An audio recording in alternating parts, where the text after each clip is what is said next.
Welcome to Blizzard Fire. We hope this video helps fire up your solution.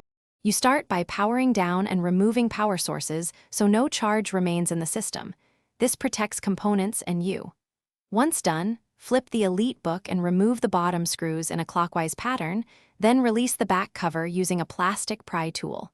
You will expose the internals quickly. Make sure to organize screws by length and keep the M2 and battery screws separate. This step sets you up to access the keyboard assembly without forcing or damaging connectors. You next remove the internal bracket screws that hold the keyboard and palm rest. These often sit near the hinge and battery area. Once the bracket is out, make sure to carefully flip up the ZIF latch and slide the keyboard ribbon out. This frees the electrical connection without prying. Then, lift the keyboard from the top edge while releasing plastic clips along the front.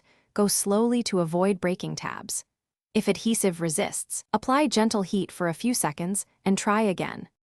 You finish by aligning the keyboard into its recess, press down to engage clips, and reconnect the ribbon cable fully before locking the ZIF latch.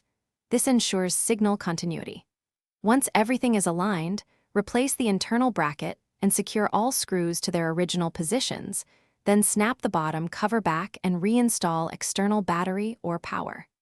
If the keyboard does not respond, immediately power down and recheck the ribbon orientation. Look for bent contacts and try an external USB keyboard to isolate the issue.